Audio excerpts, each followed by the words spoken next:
2.0 success అవుతుందా? ఉన్న ప్రభుత్వాలు నెగ్గనిస్తాయా? ఆల్రెడీ అరెస్టుల పర్వం చూస్తున్నారుగా. ఎవరు బాధపడ్డపోయినా సార్ నాకు అనవసరం.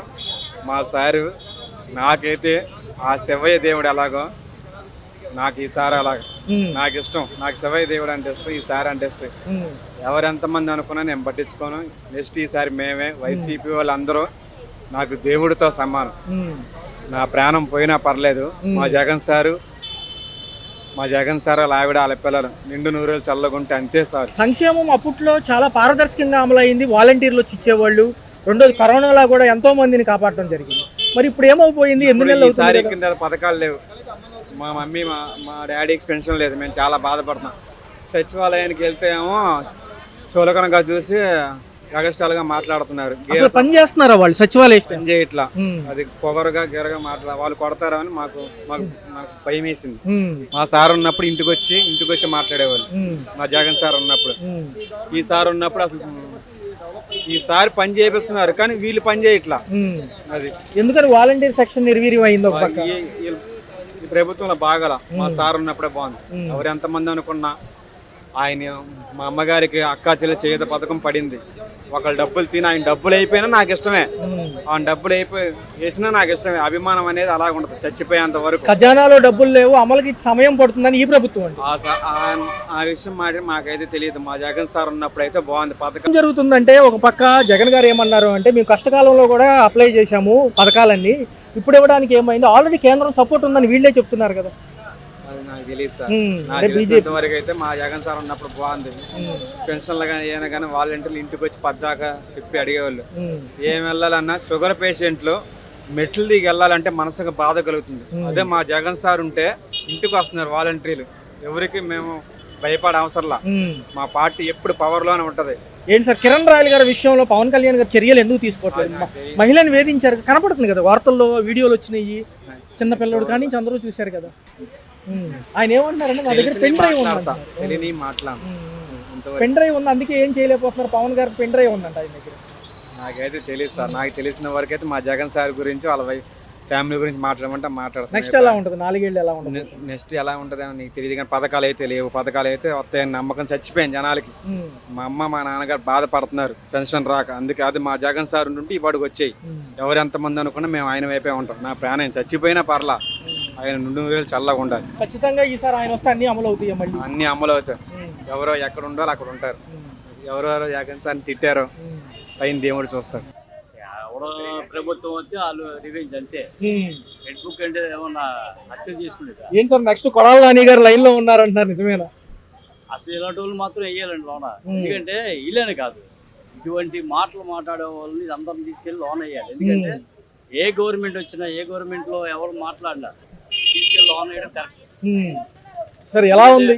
రాజకీయాలు మానేసి వ్యక్తిగత దోషంలో ఎవరు ఆడవాళ్ళని తిట్టడం, అది ఎవరవన్నా అవునాయి.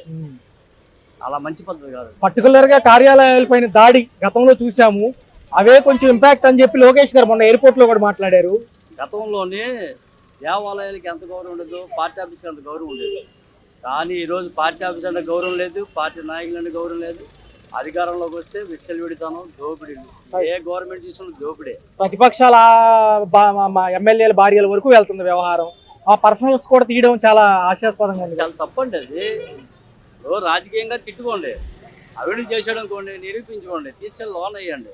అంతేగాని ఈ వ్యక్తిగత దోషంలో గతంలో పవన్ కళ్యాణ్ తిట్టారు, ఆయన ఏదో వదిలేశాడు. సార్ ఏంటి సార్ ఇదే పవన్ కళ్యాణ్ విషయంలో కిరణ్ రాయల్ గారు నా దగ్గర ఒక పెన్ డ్రైవ్ ఉంది, నేను ఏం చేసిన వాళ్ళు ఏమంటారు అంటున్నారు, నిజమేనా? తీసుకొచ్చి చూపించమనండి. ఉండాలి కదా. అది పవన్ కళ్యాణ్ అవనే, చంద్రబాబు అవనే, జగన్ అవనే అండి. అలాంటి ఏమైనా ఉంటే తీసుకొచ్చి చూపించాలండి. నా దగ్గర ఉందని నేను, మీ దగ్గర ఉందని మీరు మాట్లాడడం కాదు. ఉప ముఖ్యమంత్రిని ఆయన అలా అంటూ నిజమేనంటారా? లక్ష్మి గారు అంటున్నారు కదా బాధితులు. పబ్లిసిటీ అంటారండి ఇది. ఎందుకంటే ఏకాకులకి అదొక పబ్లిసిటీ అంటారు, అంతకుమించి ఇంకేం లేదు. ఎలా ఉంటుంది సార్ 4 ఏళ్ళు ఎలా ఉంటుంది అంటారు? ఈసారి సంక్షేమం ఉచిత అన్ని తీసేయాలండి. ఉచిత పథకాలు అనేది వేస్ట్. ఇతర రాష్ట్రాల నుంచి వచ్చి మన దగ్గర ఏమో కూలీలు ఉద్యోగాలను తిరిగిపోతున్నారు. మన వాళ్ళేమో ఉచిత పథకాలు తీసుకొని ఇంట్లో పండుకుంటున్నారు. ఇంతకుమించి ఏముంది? ఉచితాలు ఎత్తియాలి. విద్య, ఆరోగ్యం, రైతు, ఈ 3 ఇచ్చే చాలు. రోడ్లు వేయండి, డెవలప్మెంట్ చేయండి.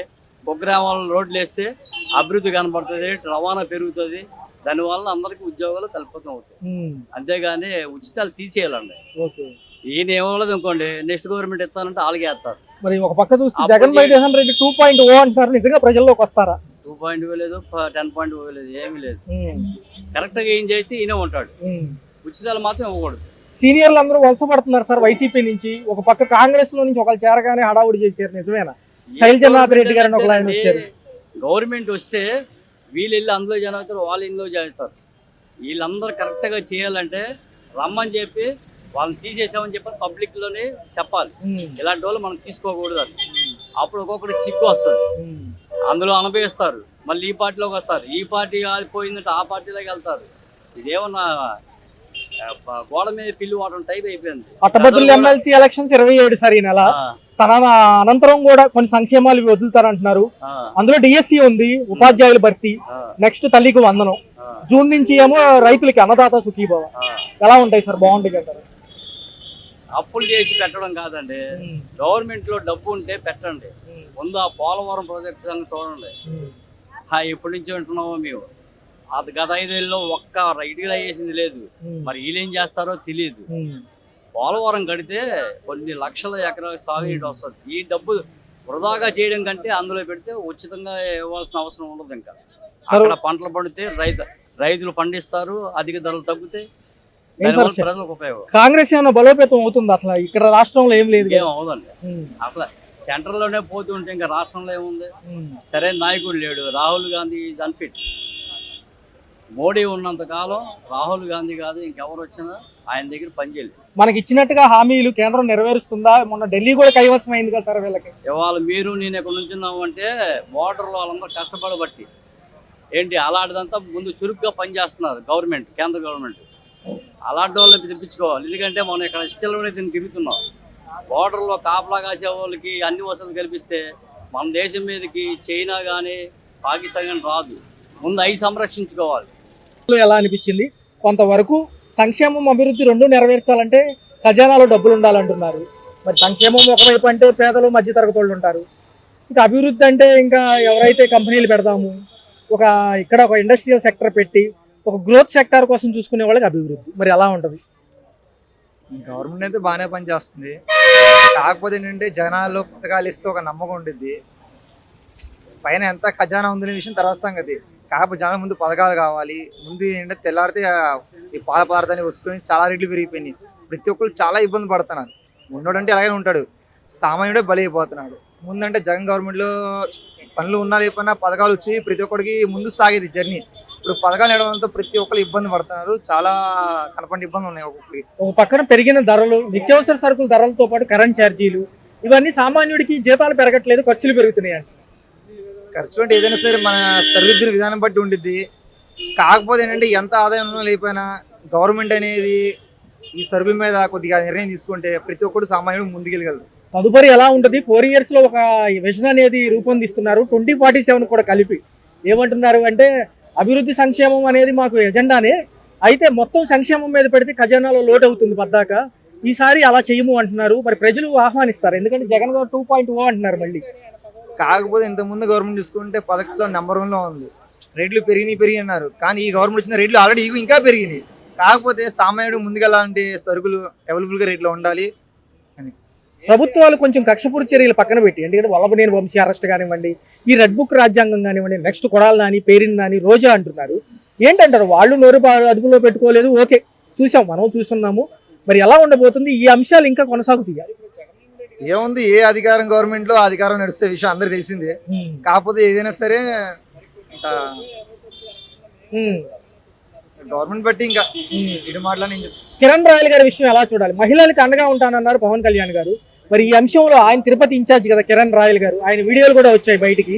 మహిళా లక్ష్మి గారు ఏమంటున్నారంటే నా దగ్గర ఒక పెన్ డ్రైవ్ ఉంది అని కిరణ్ రాయల్ గారు అంటున్నారు. ఈ పెన్ డ్రైవ్ ఉండటం వల్ల నన్ను పవన్ గారు కానీ బాబు గారు ఏమీ అనరు, నేను ఏం మాట్లాడినా అంటున్నారు. నిజమేనా? పెన్ డ్రైవ్ ఉందా? లేదా దాని గురించి అంత ఐడియా లేదు, నేను చూడాలి ఆ వీడియోస్. మన తెలిసిన విషయం మాట్లాడుతున్నా తప్ప అంత ఐడియా లేదు. అంటే వార్తలు ఇక న్యూస్ ఛానల్ అయ్యే కదా, எல்லாரும் హెడ్లైన్స్ వింటూ ఉంటా చూస్తుంటా ఏం జరుగుతుందో. ఎందుకంటే మనకి ముందుగా వస్తుంది హెడ్లైన్స్, ప్రపంచంలో ఏం తెలుస్తుందని మనం దాన్ని తెలియపరుచుకోవాలి. దాన్ని బట్టి మనం ముందుకు వెళ్ళడమే. అంటే నిబద్ధతగా ఉండే పవన్ కళ్యాణ్ ఎట్లాంటి చర్యల్ని ఆహ్వానిస్తారా, ఖండిస్తారా?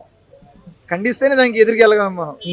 క్రమశిక్షణ చర్యలు ఖచ్చితంగా ఉంటాయి అంటారు. ఉంటాయి అంటారు. సో 4 years ఎలా ఉండబోతుంది? 20 లక్షల ఉద్యోగ కల్పనతో పాటు ఎప్పటి నుంచో ఎదురు చూస్తున్న డిఎస్సి నోటిఫికేషన్ ఒకటి ఉంది. చెప్పారు డిఎస్సి ఇస్తామని, జూన్లో అంటున్నారు. అవుతుందా? ఉద్యోగాలు ఇస్తే అందరూ మంచిదే కదా. ఎందుకంటే ఇక్కడెక్కడ నుంచి అక్కడెక్కడ వెళ్తున్నారు, బెంగళూరు, చెన్నై వెళ్తున్నారు. అలాంటి ఇక్కడ వస్తే ప్రతి ఒక్కరు అభివృద్ధి చెందుతారు. ఏమో బాబు అంతా ఆయన దయ, ఆయన వచ్చే కొంచెం బాగుంది, ఇంకా బాగుండాలని చెప్తున్నా. ఆయన దేవుళ్ళగా పూజిస్తున్నారు. గతంలో జగన్మోహన్ రెడ్డి గారు ఉన్నప్పుడేమో ఆయన బాగుంది. చెప్పట్లా. ఏమైంది అప్పుడు? ఇవ్వలేదు ఏమి. అసలు మాకేం పావలా రాలేదు. అమ్ముడు అన్నారు, 45 సంవత్సరాలకి వేసారు. ఆ పక్కన ఏమీ కాదు. ఇచ్చిన వాళ్ళకి ఇచ్చారు కానీ ఉన్న వాళ్ళకి ఇచ్చారు, లేని వాళ్ళకి లేదు. మరి మళ్ళీ ఒకసారి జనంలోకి వస్తానంటున్నాడు ఆయన.